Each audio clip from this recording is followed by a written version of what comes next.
नमस्कार दोस्तों। साल 2020 गलवान घाटी, भारतीय सैनिकों का खून और देश में चीन के खिलाफ गुस्सा। सरकार ने चीन पर कई आर्थिक और टेक्नोलॉजी प्रतिबंध लगाए ताकि हम उस पर निर्भर न रहें। लेकिन अब 4 साल बाद वही भारत अपनी टेक इंडस्ट्री के लिए चीन पर लगे कुछ प्रतिबंधों को फिर से सोच रहा है। तो सवाल है, ये पलटी क्यों और इसके पीछे असली खेल क्या है? 2020 के लद्दाख संघर्ष के बाद भारत ने एक बड़ा कदम उठाया। चीनी एप्स बैन जैसे टिकटॉक और वीचैट, चीनी कंपनियों के निवेश पर सख्त नियंत्रण, कुछ महत्वपूर्ण इलेक्ट्रॉनिक और नेटवर्किंग उपकरणों के आयात पर रोक और सरकारी टेंडरों में चीनी कंपनियों को दूर रखना। मकसद साफ था, राष्ट्रीय सुरक्षा और आत्मनिर्भर भारत।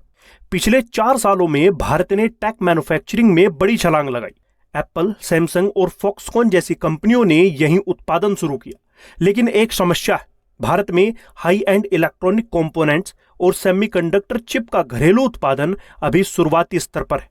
कई कंपोनेंट्स अभी भी चीन या चीन आधारित सप्लायर से ही आते हैं और जब उन पर ब्लॉकेड लगती है तो मैन्युफैक्चरिंग रुक जाती है, डिलीवरी देरी से होती है और लागत बढ़ जाती है। अब सरकार ये महसूस कर रही है, अगर हमें इलेक्ट्रॉनिक्स और सेमीकंडक्टर में वर्ल्ड लीडर बनना, अगर हमें चाइना +1 स्ट्रेटजी में सफलता चाहिए, तो सप्लाई चेन पूरी तरह बंद नहीं बल्कि नियंत्रित और सुरक्षित तरीके से खुली रहनी चाहिए। इसलिए चर्चा है कि कुछ चुनिंदा हाईटेक कंपोनेंट्स के आयात पर लगी पाबंदियां ढीली की जाए ताकि बड़े पैमाने पर मैन्युफैक्चरिंग प्रोजेक्ट्स रुके नहीं। लेकिन ये सिर्फ इकोनॉमिक्स का मामला नहीं है, ये सुरक्षा और कूटनीति का भी खेल है। भारत को एक तरफ अपनी टेक इंडस्ट्री को सपोर्ट करना है, दूसरी तरफ चीन को यह संदेश देना है कि हमारी सामरिक नीतियां बदली नहीं है, जिसके लिए भारत के संभावित प्लान होने चाहिए। क्रिटिकल सिक्योरिटी आइटम्स पर ब्लॉकेड बरकरार होने चाहिए।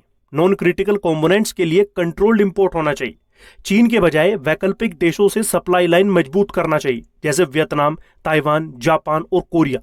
ये कदम सिर्फ भारत चीन का मामला नहीं, ये सीधा जुड़ा है यूएस चाइना टेक वॉर से। अमेरिका चीन पर टेक्नोलॉजी प्रतिबंध लगा रहा है, लेकिन भारत एक स्ट्रेटेजिक ब्रिज बन सकता है जहां कंपनियां मैन्युफैक्चर करें लेकिन कुछ सप्लाई चेन चीन से भी आए, ताकि लागत और समय दोनों नियंत्रित रहें।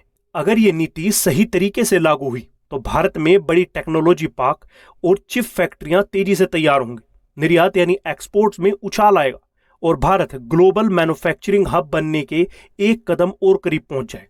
लेकिन अगर सावधानी नहीं बरती गई तो ये चीन को फिर से हमारी टेक सप्लाई में गहराई तक घुसने का मौका भी दे सकता है।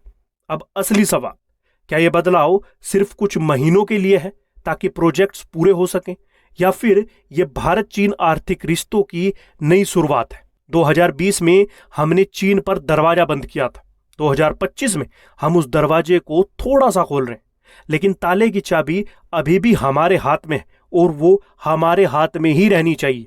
ये सिर्फ व्यापार का नहीं बल्कि ताकत, रणनीति और भरोसे का खेल है। और आने वाले साल तय करेंगे कि ये फैसला हमें नई ऊंचाइयों तक ले जाएगा या एक और रणनीतिक भूल साबित होगा।